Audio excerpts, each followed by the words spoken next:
It's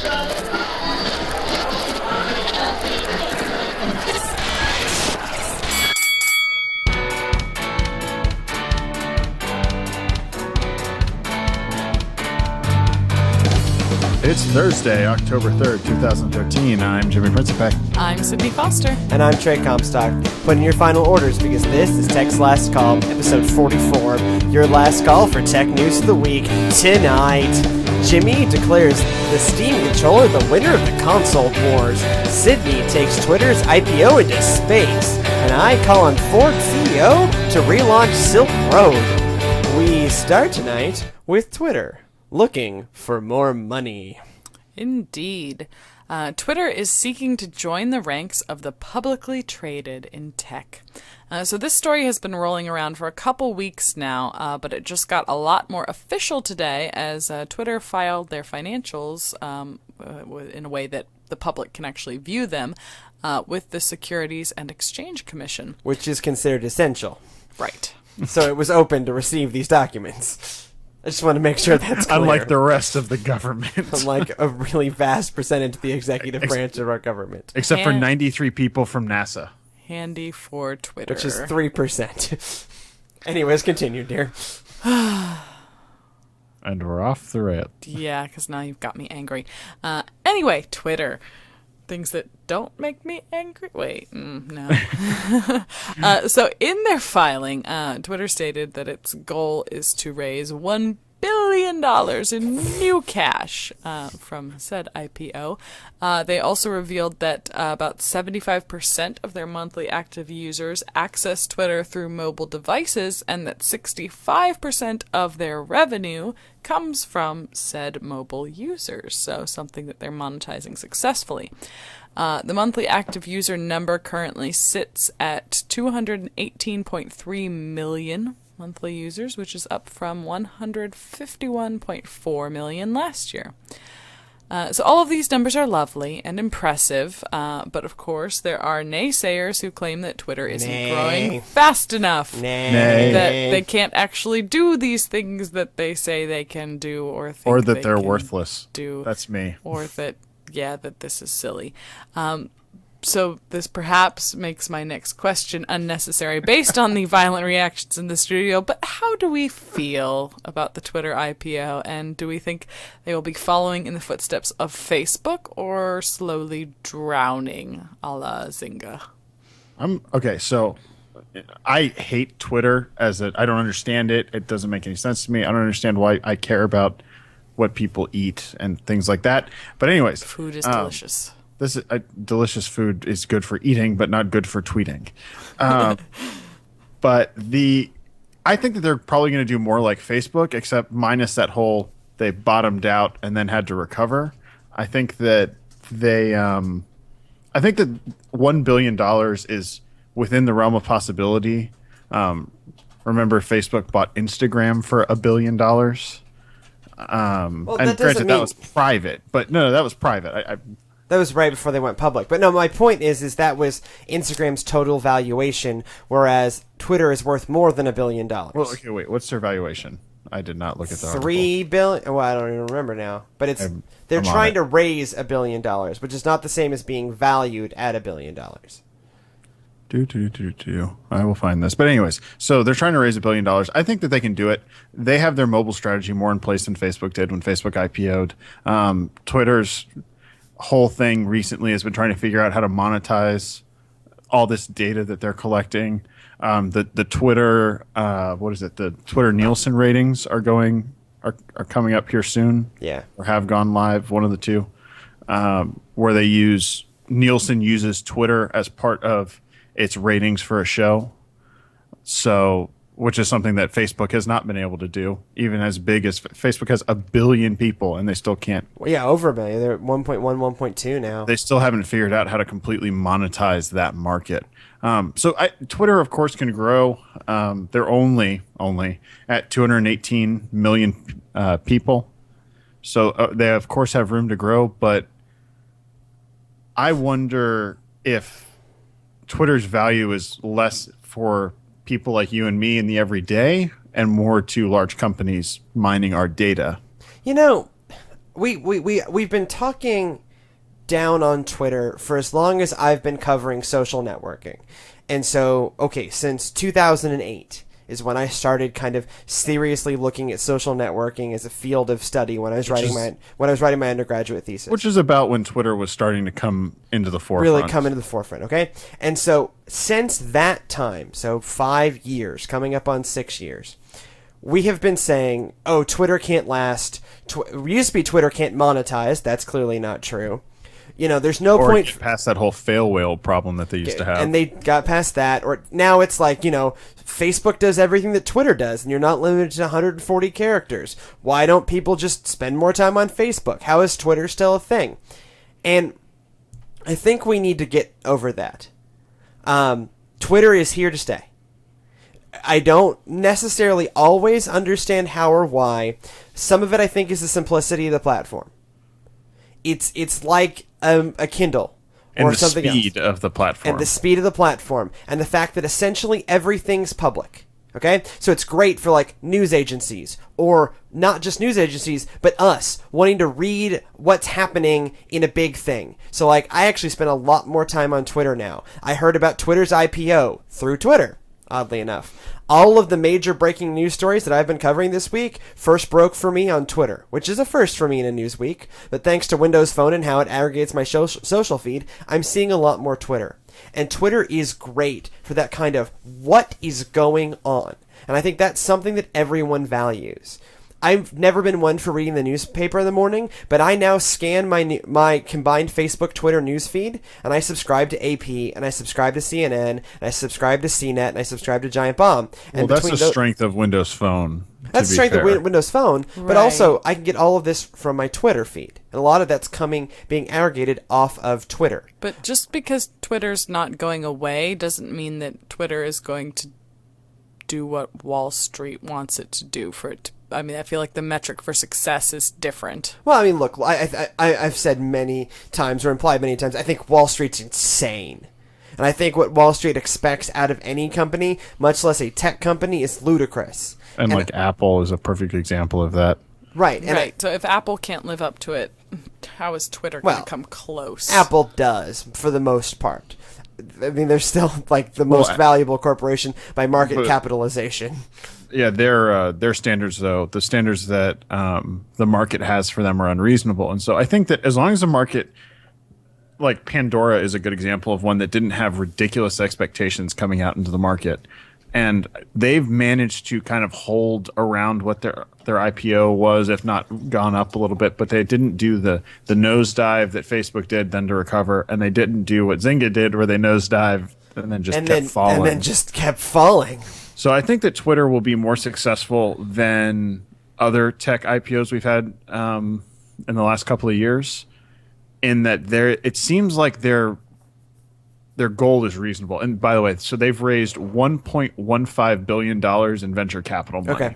Okay. So they're attempting $1.16 billion in venture. They're essentially attempting to double their valuation. But I'd say that's probably 1.16 is a low valuation for Twitter. Okay. It's crazy to think that Twitter is that Twitter's worth so little.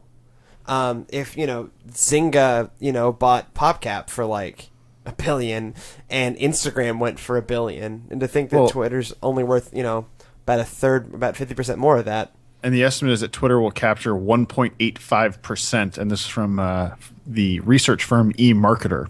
So take that with a grain of salt. But they'll capture 1.85% of the $16.65 billion of worldwide ad marketing for mobile. So $308 million they'll pull in. So they're obviously worth money. Unlike Instagram, where you're like, it's people, but you haven't figured out how to monetize that thing yet. Well, I think Twitter, part of the joy of Twitter is its simplicity, and that makes it remarkably easy to maintain.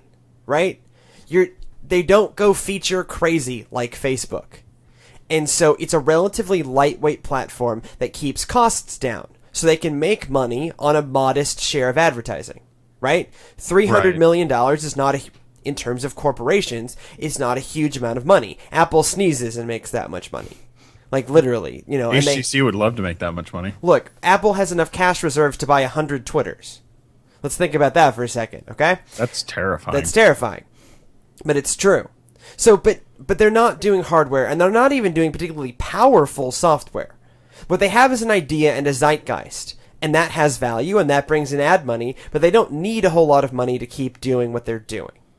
So I think, Twitter's here to stay, and I think Twitter will continue to grow in a way that makes sense. So, Sydney, do you use Twitter? No. I don't have a Twitter. I know you're the curator of the Text Last Call. Badly.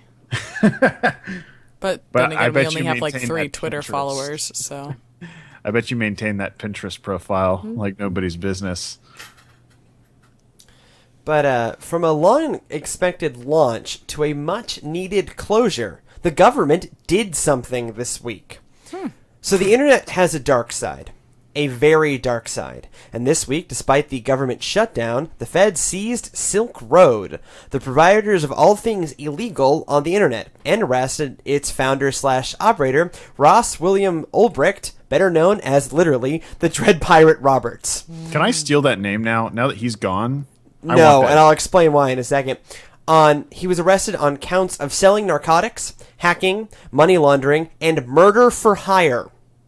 You may not want to take that name over. For those of you not buying your pot online, Silk Road was founded in 2011 and sold pretty much anything illegal, specializing in drugs and guns.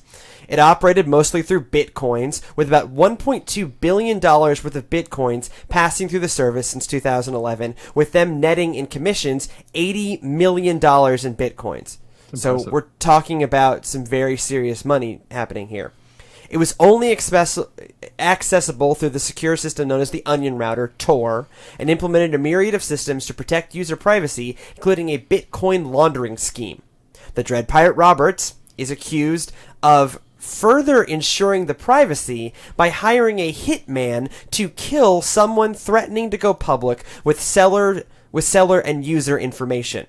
Wow. And the FBI seized records that basically have an online chat conversation with the Dread Pirate Roberts and the hitman confirming the hit and confirming that the hit was carried out. Wow. Now, of course, this is all alleged. However, the evidence trail is pretty strong. Wow. The fall of Silk Road caused Bitcoin values to drop from about $140 per coin to $120-ish per coin. Welcome to being a real currency, Bitcoin. There's a lot of information to absorb there. But what are y'all's thoughts on Silk Road and the Fed's action in regards to it?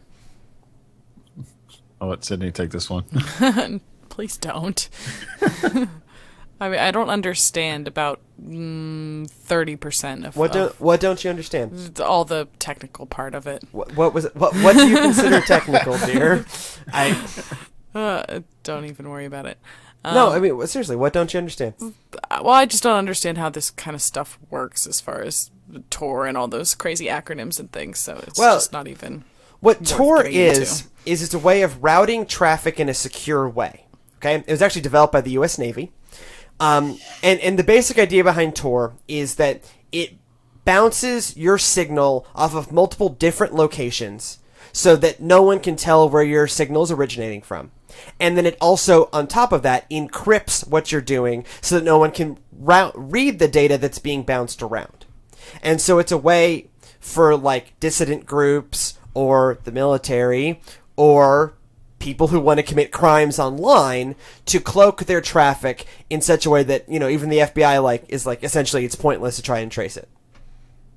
So are we to assume that basically they've been waiting until they had enough evidence to nail this guy, and that's why we're only now seeing action on this with something that was founded 2 years ago. 2 years ago?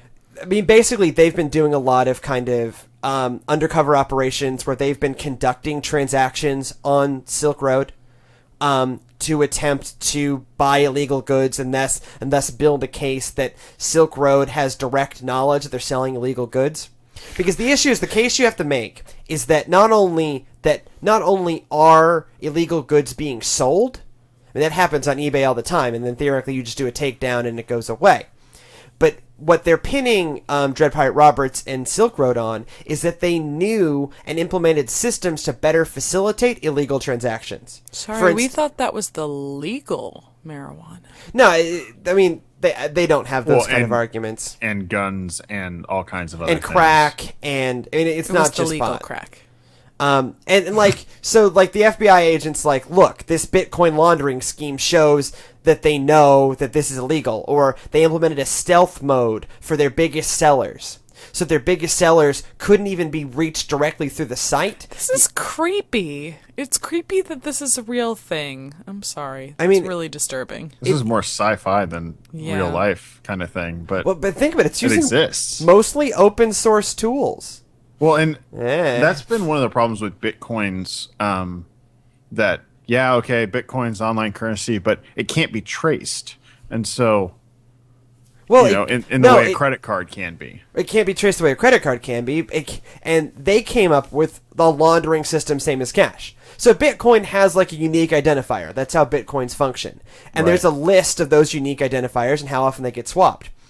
But Silk Road in this laundering scheme was able to cover up who had what unique identifier.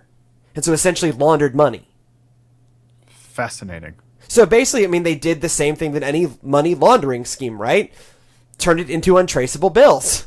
And that's what they did. Take the non-sequenced bills, not the sequenced ones. Right. I mean, they did. That was that equivalent for Bitcoins. And in doing so, they made $80 million on mostly illegal transactions. That's amazing And that this was going on. And this isn't like BitTorrent, where it's like, well, it has legal uses too. Really? You're selling No. something on a store that you can only access through Tor, and whose main currency is Bitcoins, and you're telling... This is like... There's a screenshot. If you follow the TechCrunch link, obviously you can't go to Silk Road now. There's just a big Fed warning screen. But you can kind of see what the Silk Road landing page looked like, and it's like drugs, crack, marijuana. Like, weren't trying to cover up that they are selling illegal things. And the fact that they ended up resorting to hits on people and actually having those hits carried out. I don't think this is going to be one of those, like, this is not going to be a Kim.com thing where there's a legal gray area here. There ain't no legal gray area No, here. not even a little bit. Yeah, and you're also in the United States, so he was Yeah, in, the guy was Maryland? The court action's happening in Maryland. The guy, Dread Pirate Roberts, was arrested in San Francisco in a library, apparently. I don't know why anyways, that's the inner workings of the federal government, why it was in Maryland. Well, it could... Probably because the DC court shut down. It could be... No, I think the courts are open. Kidding. It could be that's where they're hosted versus okay. where the guy physically is. So Also, the jurisdiction is where the host is, not where I believe the person so. is. Also, Interesting. it's the Fed, so they might be looking for friendly court. And sometimes that's how that's why there are certain district courts that hear all patent cases, right? Because those are the districts welcome that to are Texas. that are patent friendly. Stuff like that. Sorry, By the way, is there such a place as Hitman friendly? no, I'm talking about the Fed's the ones filing this, Right. So Well, it's friendly to their case. right. I'm just trying to think Harder who on drugs. wouldn't be. Well, yeah, Commonwealth of Maryland? Are they? no, it's No. Maryland's a state. Oh, New Hampshire, Virginia, I don't remember. Anyways, I think this is fascinating in just the depth of stuff that was uncovered with this. yeah, and they totally shut that down. We all kind of knew Silk Road existed. I myself have never visited it. Nor have I. But, I was aware That's of a it. great way to start getting traced. Yeah. No, yes. If you're not using a Tor router. Well, you can't get there without a Tor router. Like, you literally, it's the deep Well, but web. attempting to get there without a Tor router. Yeah. It's a great way to get yourself Get on some yourself lists. straight. But no, it's what's called the deep web, which means it can be only accessed through Tor. Things that I just have no concept of. So, Microsoft, on the other hand, while Silk Road's doors are closing, Microsoft, on the other hand, is trying to keep their doors open with some changes in leadership. So, leadership in Microsoft remains a moving target. With the end of the Ballmer... Not Target. Target is. Right at the end of last week, rumors were floating around that Ford CEO Alan Mulally had moved to the top of the list to take over for Ballmer in the CEO position of the Redmond Giant. Mullally had worked closely with Ballmer during Microsoft's recent reorg, has a reputation as a turnaround artist, and had already had an affinity for the Seattle area, having previously worked for Boeing in developing the 777. Under Mullally, Ford had become a more tech-forward company, giving CES keynotes and integrating Microsoft Sync into most of their vehicles. Mullally is also... Which is awesome. In an interesting move, Mullally was also recently allowed by Ford's board, say that 3 times fast, don't, he's allowed to end his contract early if he chooses. Sources close to Mullally say that while he was initially uninterested in working for Microsoft, he has warmed to the idea, and the discussions are quite serious, though they have not reached the level of official contract negotiations. However, contradicting the as-ever unnamed sources, Mullally dismisses the rumors, saying to USA Today, quote, "I love serving Ford and have nothing to add to my plans to continue serving Ford." So, okay.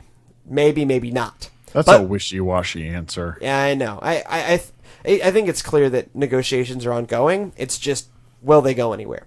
Right. But wait, there's more. Order now and you get what? 3 of the top 20 investors in Microsoft are calling I for... don't want them. I know, neither does Bill Gates. They're calling for Chairman Bill Gates to step down. The investors, holding around 5% of the company, want Gates to step aside because they see him as blocking potential new and innovative products.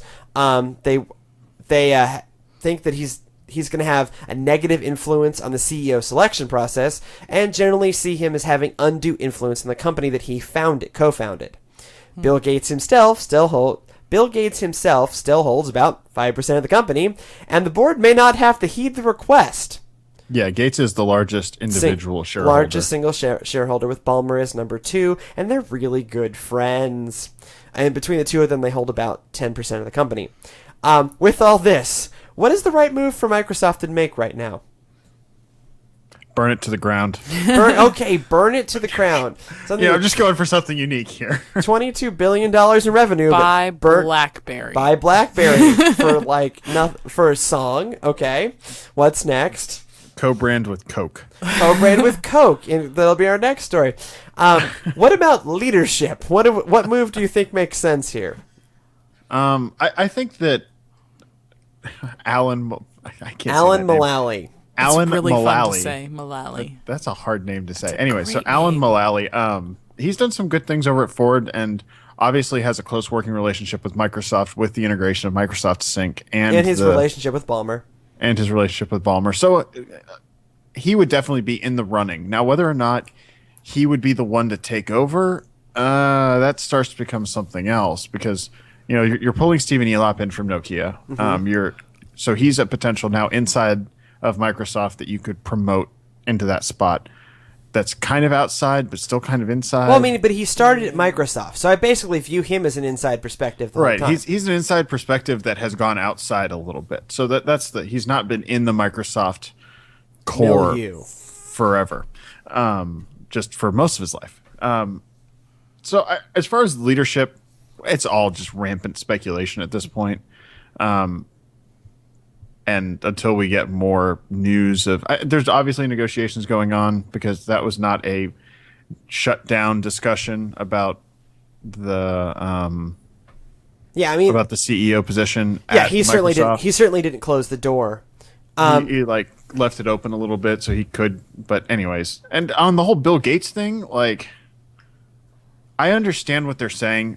Bill Gates has his way of thinking about things that he is going to bring to the table regardless of what other shareholders think. Mm-hmm. But, that way of thinking about things involved the ultra portable PCs of the early 2000s, which look remarkably like, iPads. Well, I mean, look, Bill Gates usually just tends to be 10 years ahead of everyone else, right? Smartwatches, Bill Gates. Tablets you can carry around and you like, Bill Gates. Connected appliances, Bill Gates. The Courier is going to be one of those things. I'm telling you. Don't get me started. The Courier is going to be one of those things. Blame Sinofsky.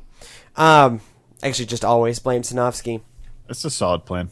But I think what's interesting with Mullally is Mullally's not just an executive. He's also an engineer. And so to be fair, not an electrical engineer, but he's an engineer.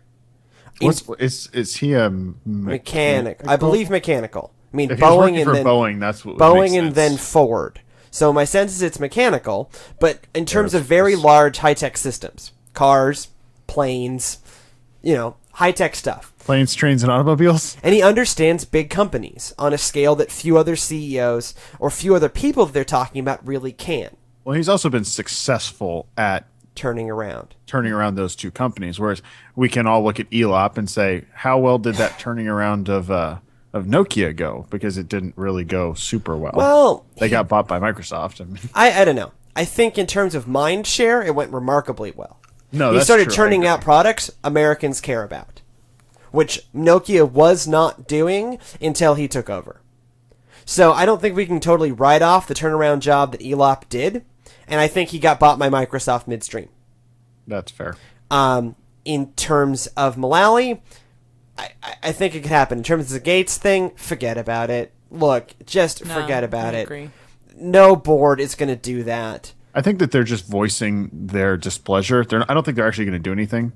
Well, it's like ICANN wants Apple to do a $150 billion stock buyback, and I pray to God they say no. By the This way, is crazy. I hate ICANN. It's tangential. But anyways, there seems to be some value left in Microsoft, but not quite as much as Apple. Yes, Battle of the Bands can just step aside because now it's time for a Battle of the Brands. Oh, I like what you did there. Yes, thank you. Worked quite hard witty. on that.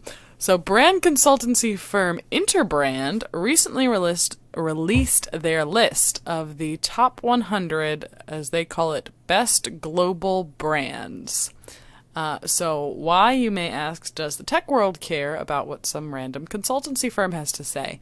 Well, this year, tech world is quite invested because tech brands are leading the charge, with Apple sitting at the number 1 best global brand and Google coming in at number 2. So these two tech giants unseated Coca-Cola, which prior to its drop this year to 3rd place has enjoyed 13 years at number 1 on the list. So definitely a big change for them. Now, I will at this point admit that Interbrand's explanation of their valuation methodology was too full of jargon for me to want to attempt a thorough read of it. I read a little bit out loud to Trey, and it was just some words thrown together. Synergistic exercises of brand identities. Yeah, those kinds of things. So I've got our methodology. I went with the skimming tactic. But basically, articulate the contribution. yes. It's so bad. Basically, what it boils down to is that their process for valuation of companies boils down to an analysis of company profits, the inherent ability of the brand to attract customers, just in and of itself, without regard to, affordability of my brand versus another brand, just the draw of the brand itself, and then brand loyalty, if people keep coming back, which obviously we can see would be a thing that would be in Apple's favor. And Apple and Google were joined on the list by several other tech companies, including Microsoft, Samsung, Intel, Facebook. So Way down there. Are we Facebook at was all nowhere there. surprised by tech dominance on the list? Or is that not at all a surprise? And do we think that this is in any way significant for the tech industry? Does this indicate an overall trend? Well, I think we're not surprised, but we cover tech news. So I think it's one of those confirmations that, no, we're not crazy. This is really big. I was pleased to see Samsung not in the top 5. Yes. Take it, Samsung. Take that, Samsung. They're like what, number 7? 8. Here, let me pull up the top 100 so I don't sound like an idiot when I talk about it. But I'm personally, McDonald's was number 7. I'm not surprised. You look at Apple is also the world's most valuable corporation by market capitalization. It's number 1 in revenue worldwide. So it doesn't surprise me that they are also in turn the most valuable brand in the world. Like, that shouldn't surprise us at this point. All of these companies that you just named are also in the top 100 or top 50 money makers every year too. So these are huge corporations, and they are huge consumer-facing corporations. No one's going to think that China, Petroleum China or whatever, China Oil, is going to be the most valuable brand because that's not super consumer facing. Whereas Apple is. And so, of course, consumer facing brand with huge revenue equals extremely valuable. So what I think is fascinating here is, well, first off, that Apple and Google are both, according to this, valued. So Apple is valued at $98 billion and Google's valued at $93 billion. And then we dropped to Coke, which is valued at $79 billion. So there's a big difference there as far as what they think the value of the brand is between Apple and Google, who are both fairly close together, and Coke. And then so it's Coke, then IBM, and then it's another drop to Microsoft. Right. I'm also fascinated that IBM, you're talking about consumer facing. IBM is not really consumer facing anymore. Not anymore, no. They're That one's a strange. services company. Yeah. But I think that IBM just has so much leftover mind share from Decades good and old decades days and of decades. Big Blue that there's no way that I'm just fascinated that IBM is above Microsoft. Well, there's some weird things on here, so. Yeah, so I mean, I guess it's not all consumer facing, right? Because IBM isn't at all consumer facing now. And then you have Cisco at 13, Oracle at 18. Oracle, really? Like, that's not consumer facing. Nope. But it is valuable to server architecture. Yeah. There's certainly clear value in this corporation. But a large majority of these are consumer facing. I think when we're having this conversation a year from now, Samsung is going to be in the top 5. I think that's say a pretty. that. I'm not sure. I think we're kind of at the peak of Samsung, though. I think that hope Samsung so. is going to screw something up, and I think it's specifically going to be that making their own phones with their own OS on it. Yeah, and they're gonna. I mean, people are gonna go, huh? I bought all these apps. Do they work? No, they don't work. I don't. What? Oh, I have to run them in this other weird, What? virtualized environment. I don't know what virtualized means. I don't know what that means. You're don't gonna you love know? Thank you, Canada. No, that was Minnesota. Oh, okay. If I was talking tell about the difference. BlackBerry, then it would be Canada. But I wasn't. Don't you know? Anyways. And we're off the air in Canada. Maybe Microsoft will Goodbye, get some you ground great back in its terms of its brand identity by winning the console war. Yeah, as the battle of the next generation looms, though, it looks like it's mixed news for Microsoft right now, right out of the gate. In an online survey conducted by Ipsos and Reuters last week, 15% of respondents said that they were likely to buy an Xbox One, whereas 26% said they would choose the PlayStation 4. Things do look slightly better when you limit the field to people under the age of 40, Which with makes sense, which would be the 27%. key market for game consoles. Yeah, so maybe my kid wants one. Instead, oh no, I want one. So when it's under the age of 40, 27% are interested in the Xbox One and 41% are interested in the PS4.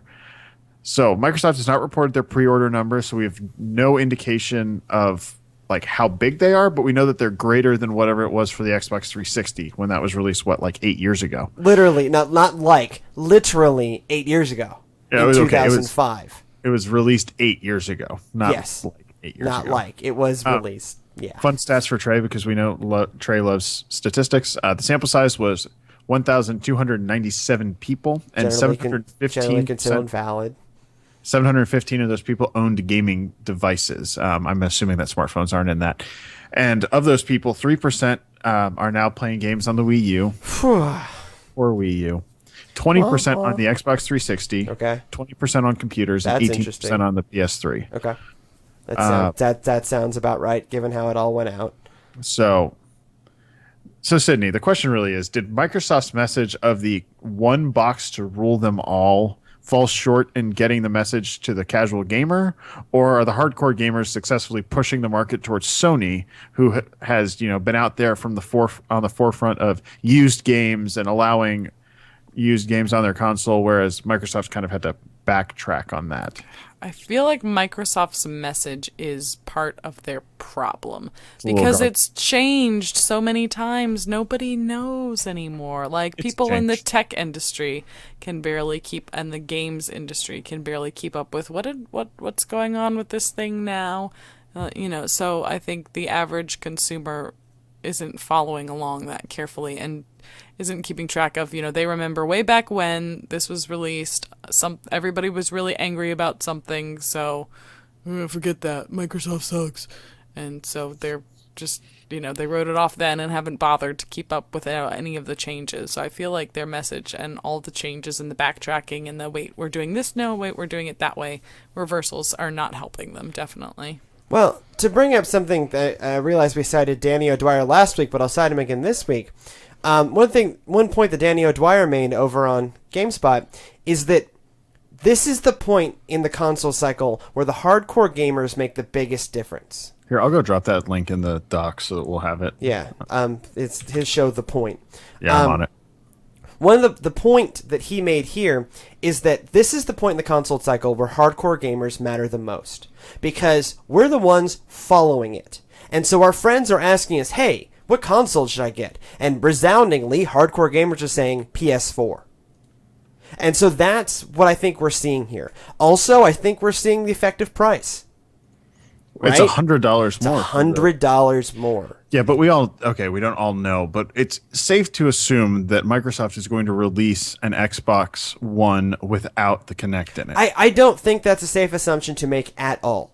I think it is. The fact that they've uncoupled the necessity of the hardware and that they're including a headset.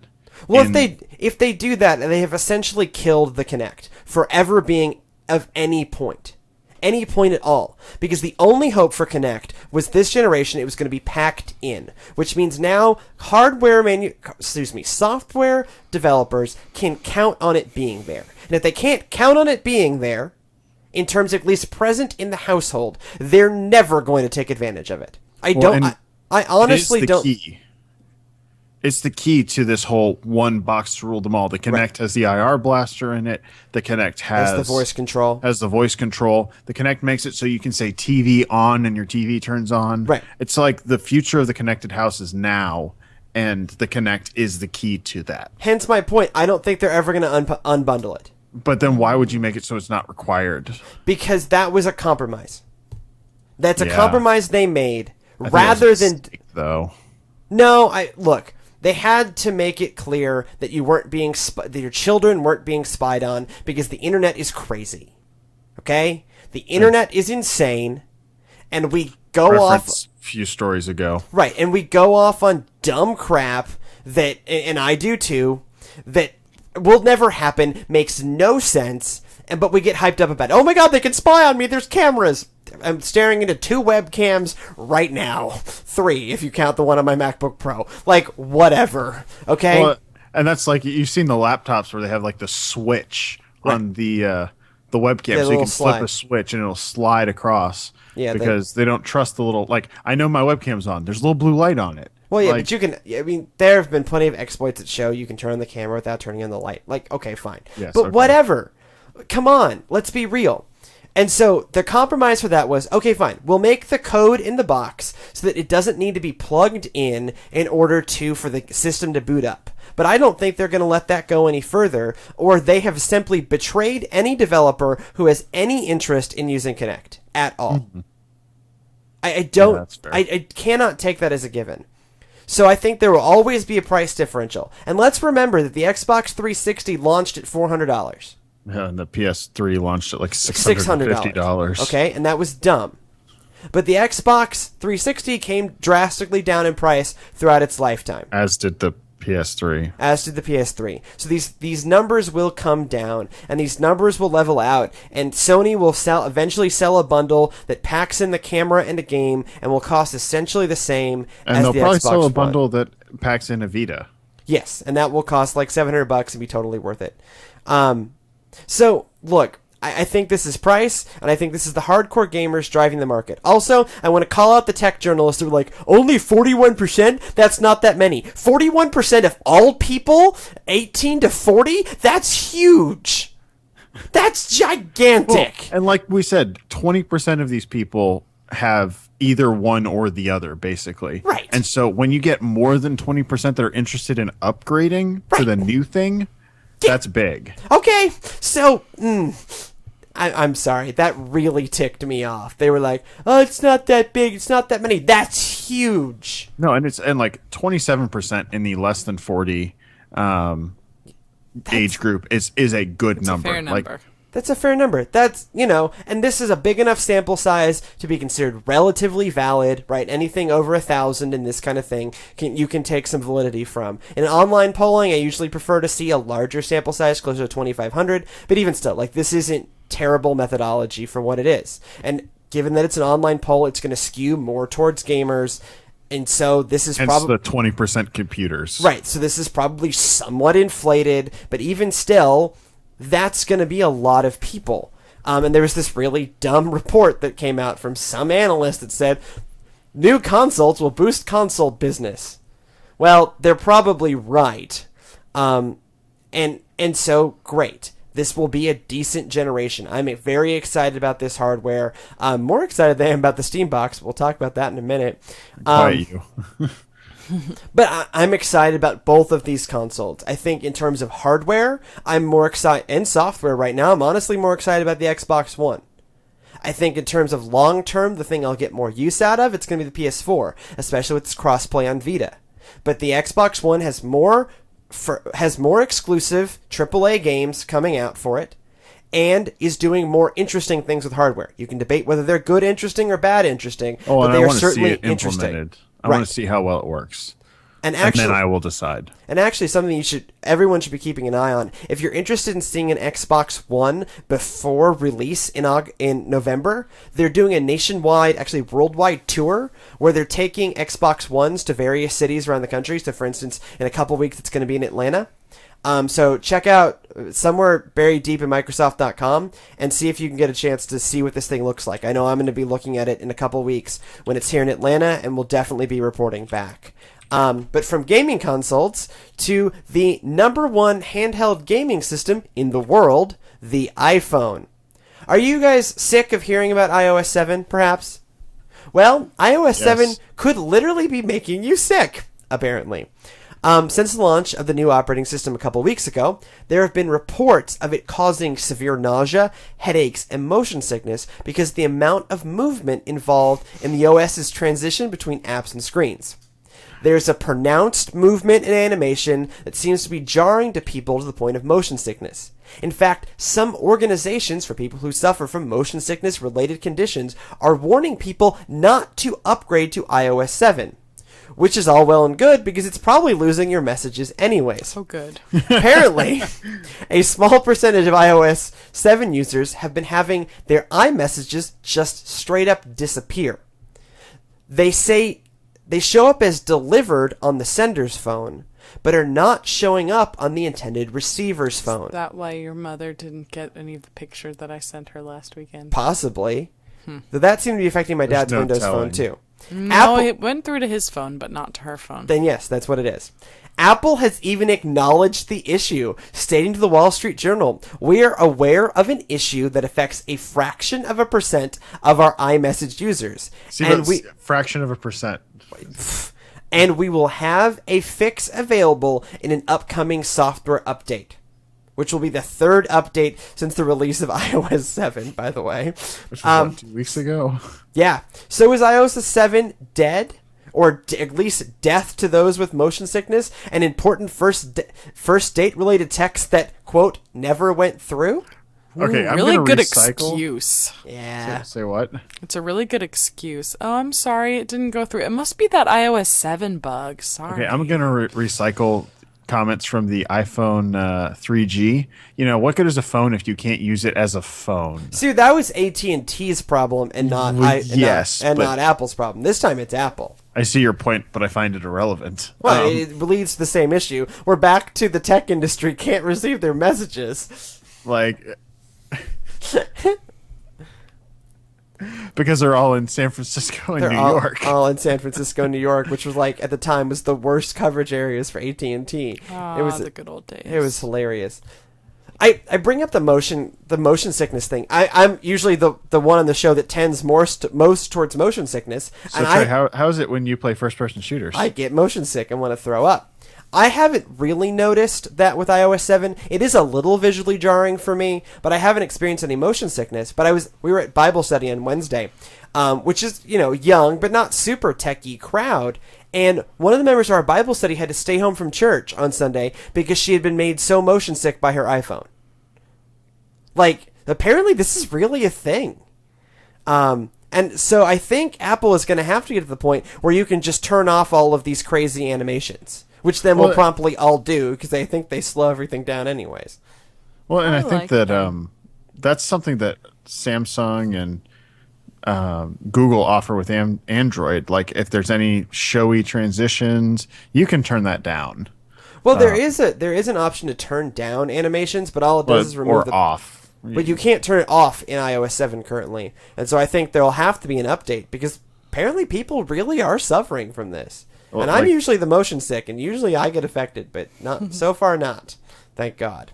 Yeah, see, like the Evo 3D had this fun thing where you could flick it and it would just start spinning. Yeah. And it wouldn't stop. But that would get a little, jarring at times. Couldn't imagine why. Oh, no reason.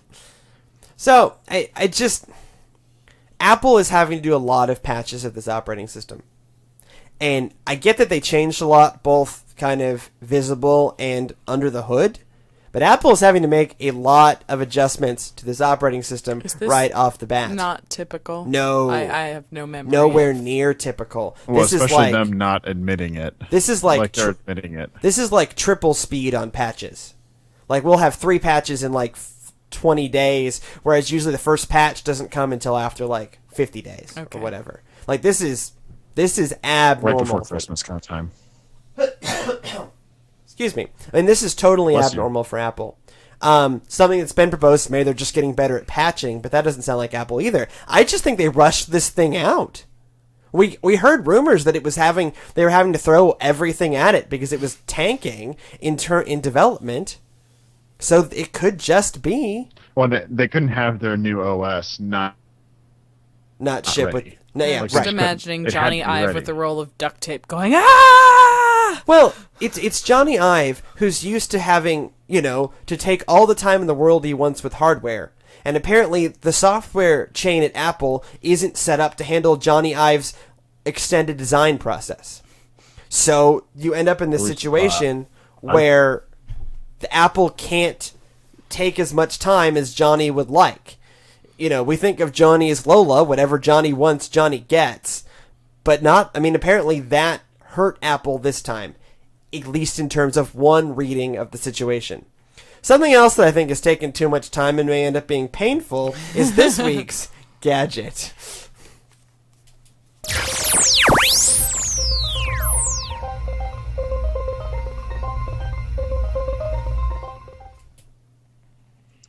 I disagree. Last week, we talked about the first and second announcements from Valve for their new Steam-powered hardware and software. Friday's announcement, which was the third one that we kind of teased on the show, was for a specifically designed controller to work with the platform. Now, they claim that it supports all titles currently offered through Steam, including those that were not designed for a controller. They basically trick it into thinking that the controller is actually a keyboard and a mouse. So the design is kind of like, as far as physical shape, is similar to an Xbox 360 controller in the general form. But that's about it. Instead of analog sticks that can be found on both the Xbox and the DualShock controllers for the PlayStation. And pretty much every controller since the Nintendo 64. Yeah, basically. I'm seeing, do I have that? No, I don't have it. Okay.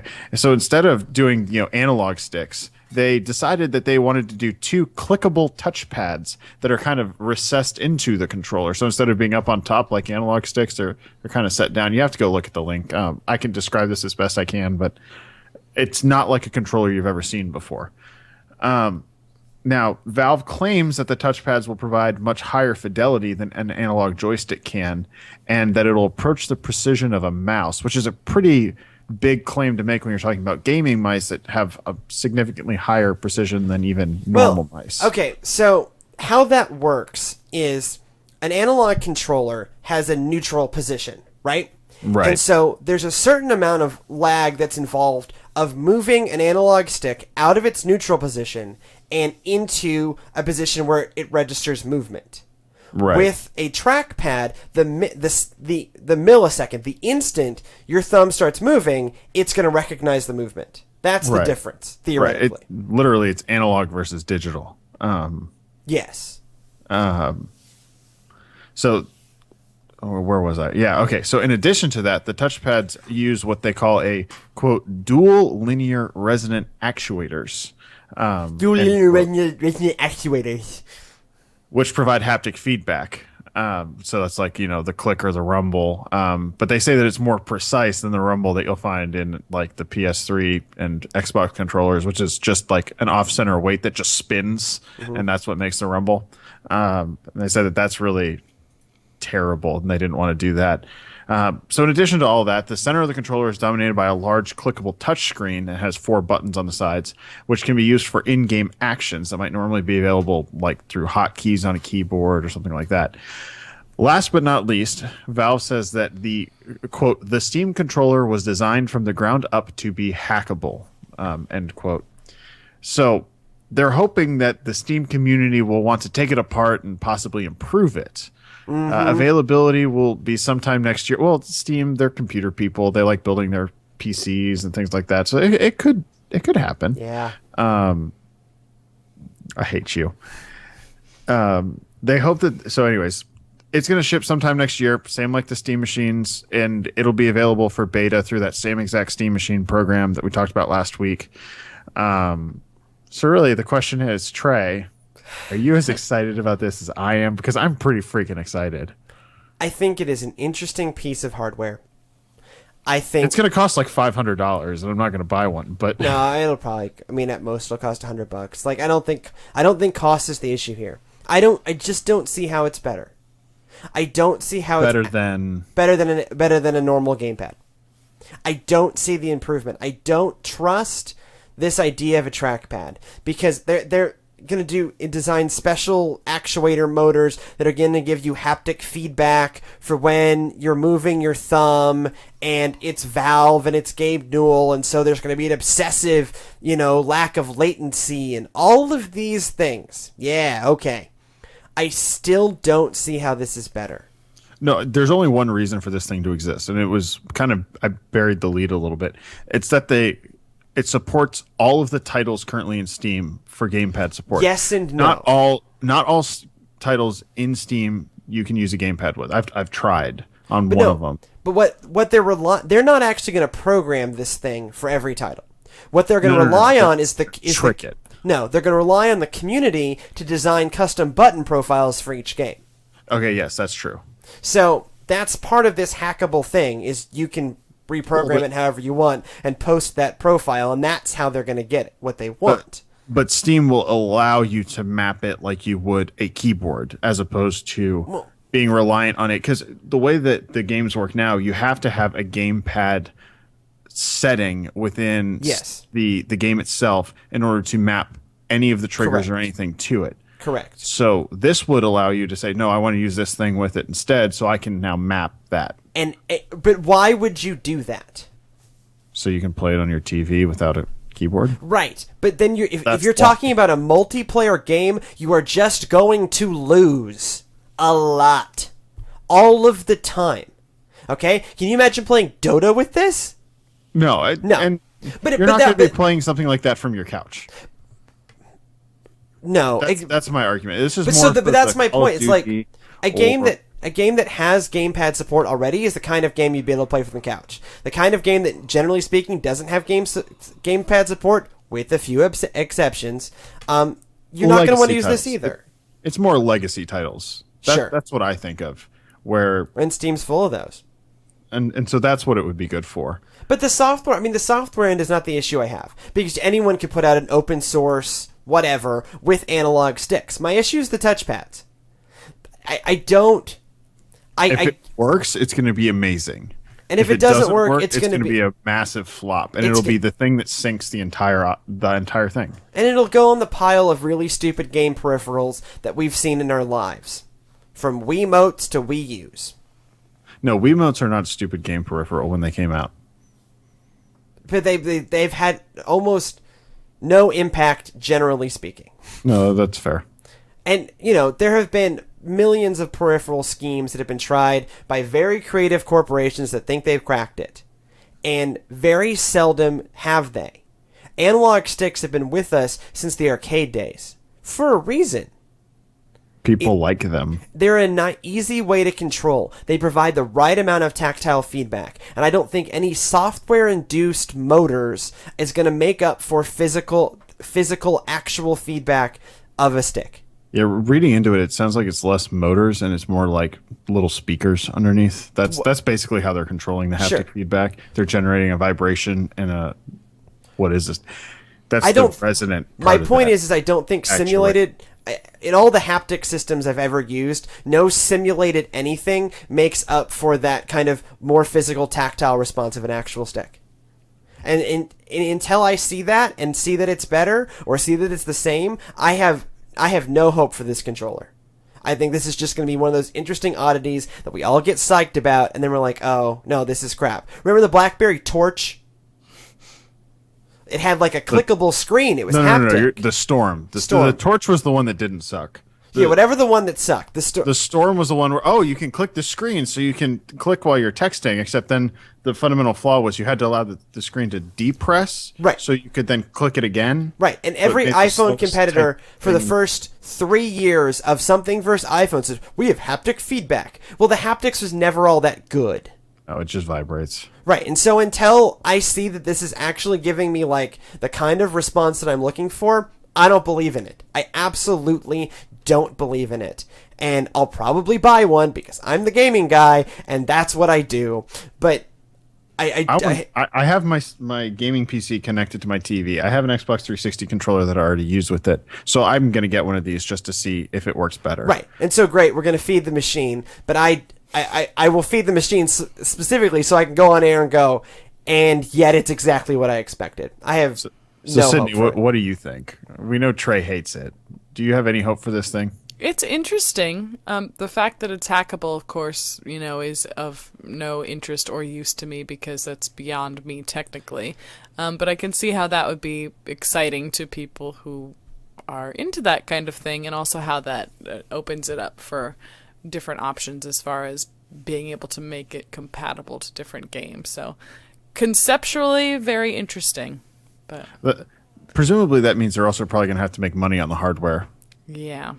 Well, yeah. If it's hackable, so Yeah. you can take it apart and use the pieces in things. Valve's been really good about how they monetize, right? They do sales that people love. I mean, I think, and when they do, I really like Valve and Steam, and they do free to play, right? Where none of the stuff you can buy improves the gameplay. It's all just cosmetic, and yet still they make money for people buying digital hats. So, look, Team Fortress 2. Because people are intrigued by these things. Well, I right. like hats. But it means it's not pay to win. It's not pay to improve your gameplay. It's just pay to have a little more fun with your character. I like that. Most Pay to Fedora. Right. So like most, Dota 2 phone games. Dota 2 compared to League of Legends, the two MOBAs, right? Dota 2 you can buy like cosmetic improvements. League of Legends you can buy characters that no one else has. Yeah, see that's the stuff. Something else that actually intrigues me is this week's Space! Space, the final frontier. Space is back! Not that finally. it went anywhere, but I'm really excited to once again be the queen of space It's all around us. and to redon my space crown. I wish I actually had a space crown. Gotta work on that. And there's a lot worth talking about in the private sector space race this week. So Sunday was a very busy day. Saw the launch of the latest version of SpaceX's Falcon 9 launch vehicle. So SpaceX being Elon Musk's commercial space company. So the vehicle successfully released its payload after launch, but the real thing that everyone's talking about, the real big deal here about Falcon 9 version 1.1 is that because of various changes that were made to its boost engine, it was actually able to return safely to the atmosphere. It had some issues after it got there, but still, they're working on being able to send it up and then bring it back again, which is pretty nifty. And in other commercial space news, Orbital Sciences also had a successful Sunday when they had a successful hookup between their Cygnus spacecraft and the ISS. So that docking made Orbital Sciences the second private company, after, of course, SpaceX, to successfully meet up with the ISS. So, yay for them. So we have been pretty silent on the space front for a while. It's been a long time. Well, those two things happened at the same time, Since right? we had a space story, yes. pretty Both much these the same things time. happened at the same time on Sunday. Smart work, Elon. Magic. Well played. Well played, sir. So Jimmy, which story do you think is more exciting? The Orbital Sciences one, just because it's another company getting into space and docking with the ISS. I mean, the Falcon 9 version 1.1 is more of like an iterative process. SpaceX has already proved that they can go to space and dock with the ISS, whereas Orbital Sciences has not.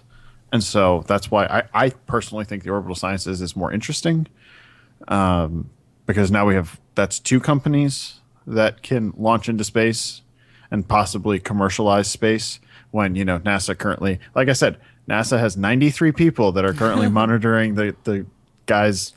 They have 4,500 employees at the Johnson Space Center, and they need 93 of them to run their essential operation. In a time when, you have NASA being shut down by the government not knowing what it's doing. Commercial spaceflight, it's the way of the future. It makes me sad that, NASA isn't doing it, but whatever. Yeah, I think actually the thing I'm most excited about it is the Falcon 1.1. The idea of a reusable spacecraft is very intriguing because it points to a more long-term sustainable model. You mean one that kind of looks like an Apollo but works like a shuttle? Well, it's just simply reusable, because that's also what the Orion capsule and kind of NASA's next stage is also supposed to look like Apollo but be reusable.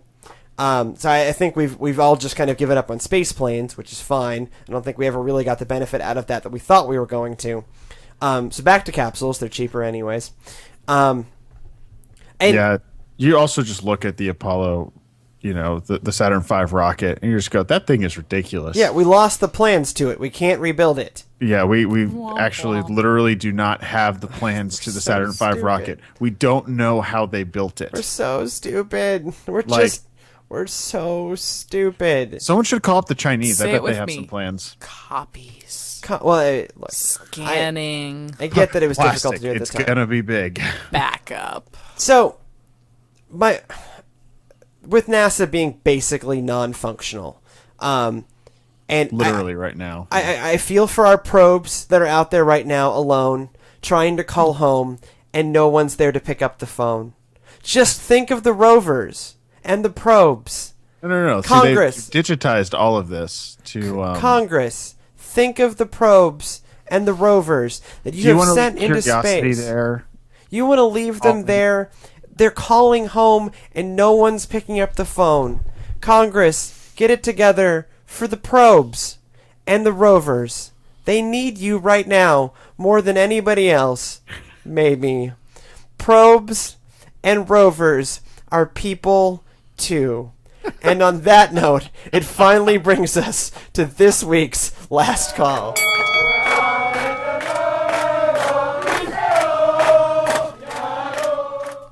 Hey Jimmy, you there?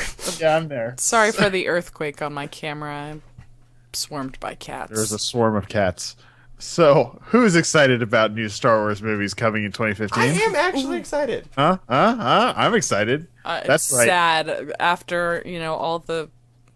I really The sadness. shouldn't get my hopes up, and yet But that's right. Everybody's my excited. hand's in the air, yeah. All of the people in the world are excited. However, there is also some concern, as Sydney has stated, that even J.J. Abrams, although brilliant, might screw it up.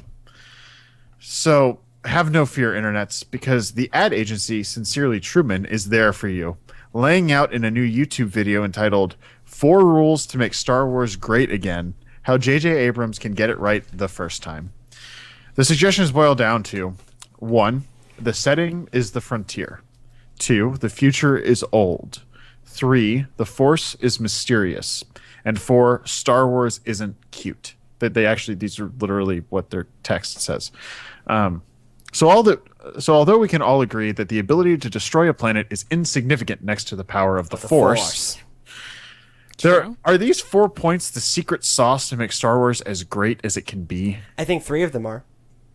And which 3 are those, Trey? The Frontier. Space Western, yep. Space Western. The future is old. Because we have all the broken down crap. Broken down crap. And what? Oh, crap. The Force is mysterious. And the Force is mysterious, right? You don't need midichlorians. The idea of the magic plays into that kind of Space Western thing. Ooh, I was reading an article about, well, it was way back when we had some story about Star Wars. I think it's a Geeks Anon, and I was trying to figure out how to spell metachlorians. And it was an article that someone had written about how metachlorians just ruined Star Wars for them. Yeah, and because it basically took the idea of, the Force is a mystical power, and if you work hard enough and if you train hard enough, you too can be a Jedi too. No, actually, you have to be genetically predisposed. So sorry. It's like duct tape. Stinks. Has a light side, a dark side, and it binds the universe together.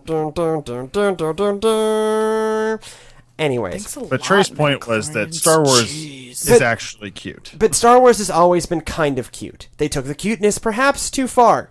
But Star Wars has always been kind of... you, Jar Jar. Looking at you, Jar Jar, or Annie. But there was Ewoks. But even before the Return of the Return of the Jedi, there was there was Yoda and there was R2. And I would argue Yoda and R2 were always meant to be kind of cute. Yoda two of the most loved characters of the Star Wars franchise. But R2 is super cute. But if you didn't intend Yoda to be somewhat cute, why did you hire the guy that voices Grover and tell him, hey, do Grover with bad grammar? Oh, also, the Yoda version of YOLO is the funniest thing you'll ever see. Only once live you. OOLY. Only once live you. Anyways, it's much... My point is yes, maybe J.J. Abrams should lay off the cute pills because it was just way overdone, but you can't claim that Star Wars wasn't cute. You can't hear this sound and not think that was intended to be cute, and that's in the first movie. That's not like Return of the Cash, okay? That is straight up Star Wars Episode 4 A New Hope, and you have R2 making really cute, kind of funny noises. Okay? Nuh-uh. There's always been the cute thing. That only C-3PO can understand. Well, right. But the best thing about Star Wars remains... He's a translator droid, Jimmy, duh. Human-cyborg relations. Human-cyborg relations. The funniest thing about Star Wars is the same thing that I think is the funniest thing about the Ocean's movies. Protocol droid. Is that there's always there's a character that everyone understands except the audience, right? Chewbacca goes, ooh, ooh. And like, yeah, Chewie, I know. Same thing with the Amazing Yen in Ocean's 11. Shao Xing, Shao Sheng, Shao Xing. Now, if they, there are sensors in the ground, that even if a groundhog nest there, they'll know it. Like, there's this idea that everyone else understands him. Why don't you? And I always it's find funny that really that you mentioned that because in the new Star Trek movies, the little guy that is that's Scotty's assistant. Scotty's assistant is that person. Look. The Star Wars, Star Trek thing, even before J.J. Abrams took over both franchises, they were already starting to blur. Punch it in a Star Trek movie? Yeah. Punch it? Really? Yeah. Reference our space. Well, and they have the same FX shop now, right? They're both, Industrial Light and Magic was formed for Star Wars and is now also doing Star Trek, even before all the weird blurring. And all high-level computer-generated graphics for all movies. Or ILM. Okay, so the takeaway message from this is if Star Wars go watch the video, by the way. And Star Trek can really get nice. Together and coexist happily, then surely Congress can figure their junk out. And on that note, it's time to end. Thank you very much for joining us on this week's Text Last Call. If you have any feedback, as ever, podcast at textlastcall.com, facebook.com/textlastcall, pinterest.com/textlastcall, or at textlastcall on the Twitters. However you find us, we'll be seeing you on the interwebs.